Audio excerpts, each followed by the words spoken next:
बेंगलुरु के जेपी नगर के एरिया में एक हरिप्रसाद नाम का एक व्यक्ति रहता था।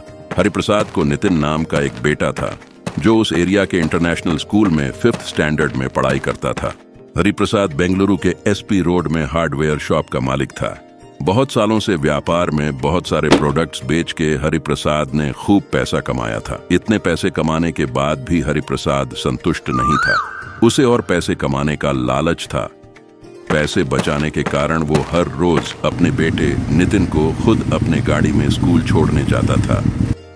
लेकिन नितिन रात भर पबजी खेलता था और इसी कारण वह सुबह लेट उठता था। हरिप्रसाद रोज सुबह बाइक स्टार्ट करके बाहर बेटे का इंतजार करता था। बाइक पर बैठे हरिप्रसाद नितिन कह के पुकारता है। पापा के आवाज सुनकर स्नान किए जैसा अपने शरीर पर पानी छिड़काया और आधी ब्रेड खाकर गड़बड़ी में बाहर आता है।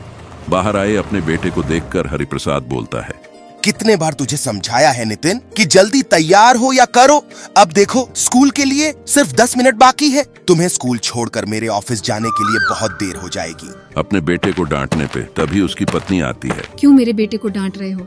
रात भर मेरा बेटा पढ़ाई कर रहा था। ठीक है, आ जाओ। इस ट्रैफिक में तुम्हें स्कूल छोड़कर और आधे घंटे में मुझे दुकान भी जाना है। लो हेलमेट पहन लो। ये कहने पर नितिन बोलता है, नहीं पापा, रहने दो, मेरे बाल खराब होंगे। ये कहकर वह बिना हेलमेट पहने ही निकल पड़ते हैं। रास्ते पर हरिप्रसाद की बाइक सिग्नल पर आकर रुकती है। रेड सिग्नल और 45 सेकंड्स दिखा रहा था। पेशेंस खोया हुआ हरिप्रसाद जैसे ही येलो लाइट आया, अवसर में जल्दी निकलने के वजह से बाइक स्टार्ट करके निकल पड़ता है। सामने पुलिस वाले को भी चकमा देकर वह सर से फिसलते हुए आगे चला जाता है तो पीछे बैठा हुआ नितिन इसे देखकर बोलता है, वाह सुपर पापा, उस पुलिस वाले को खूब चकमा दिया आपने। ये कहकर अपने पापा की गलती को ठीक बोलता है, उनकी तारीफ करता है। ऐसे ही हर रोज नितिन का लेट उठना, हरिप्रसाद का ट्रैफिक रूल्स ब्रेक करना, पुलिस वाले को चकमा देना, बाइक टेढ़े टेढ़े चलाना डेली रूटीन हो गया था।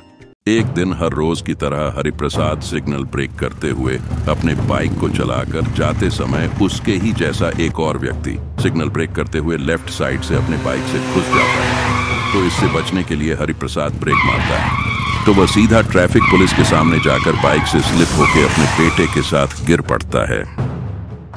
हेलमेट न पहनने के वजह से नितिन को सर पर चोट लगता है और हरिप्रसाद के हाथ और पैरों में बुरी तरह से जख्म होता है। उन दोनों को ऊपर उठाते हुए पुलिस वाला बोलता है, रेड सिग्नल का अर्थ है रोकना, येलो का अर्थ है देखना और ग्रीन का अर्थ है चलाना। इन तीनों कलर की जानकारी और महत्व को ना समझने से एक एक्सीडेंट हुआ है। रास्ते में ऐसे बर्ताव से एक ना एक दिन ऐसा एक्सीडेंट तो होना ही था। आगे से ध्यान से गाड़ी चलाना, ये सोचना कि गाड़ी में न सिर्फ आप सेफ हो बल्कि तुमसे किसी और को तकलीफ ना हो, ऐसे गाड़ी चलाना चाहिए।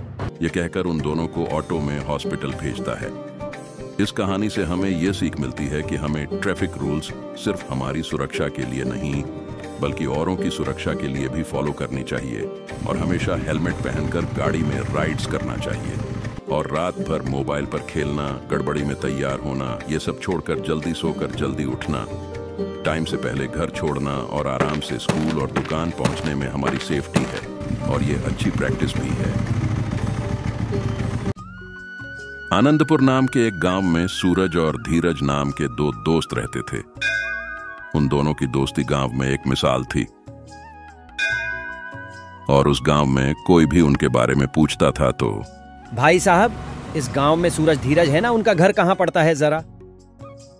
ऐसा पूछने पर गांव में रहने वाले लोग, वह दोनों एक ही है, जैसे 2 शरीर में एक आत्मा, एक दूसरे के लिए जान दे सकते हैं, दोनों दोस्त, ऐसा कहते थे। सूरज बड़ा ही चुस्त और मेहनती व्यक्ति था। हर रोज सुबह जल्दी उठकर अपना सारा काम बिना विश्राम के निपटा लेता था। लेकिन धीरज एकदम ही आलसी और आज का काम कल करूंगा ऐसा कहकर हमेशा अपना काम टाल देता था। सिर्फ यह एक फर्क उन दोनों में, बाकी सब गुण मिलते थे। मानो जैसे एक सिक्के के 2 पहलू।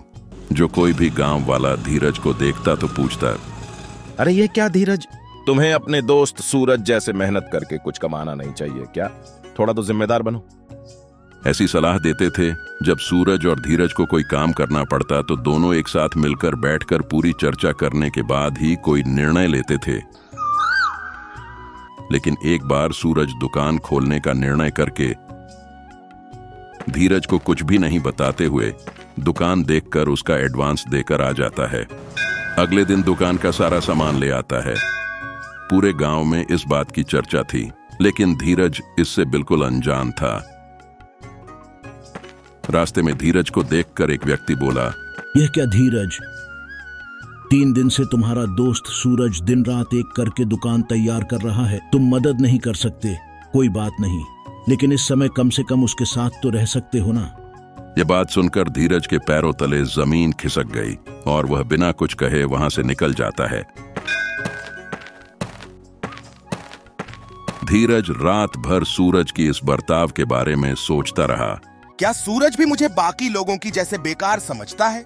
मेरे साथ जब चर्चा किए बिना वो कोई काम नहीं करता, लेकिन आज मेरा जिगरी दोस्त मुझे नजरअंदाज कर रहा है। ये क्या हो रहा है? ऐसे बहुत सारे ख्याल उसके दिमाग में दौड़ने लगे। अगले ही दिन सूरज को मिलकर सब कुछ पूछने का निश्चय कर लेता है और अगले ही दिन सूरज धीरज के घर जाकर धीरज धीरज पुकारते हुए उसका हाथ पकड़कर बोला, आओ, मैंने एक दुकान शुरू की है, तुम आकर उसका उद्घाटन करके उसका दरवाजा खोलो मेरे यार। और हमारा धीरज, जिसके नाक पर हर समय गुस्सा सवार रहता है, वह फिर भी अपने दोस्त के लिए सोचता है कि इस उद्घाटन के बाद वह गांव छोड़कर कहीं दूर चला जाएगा। सूरज और धीरज दोनों दुकान के पास आते हैं। सूरज चाबी देकर धीरज को दरवाजा खोलने के लिए कहता है।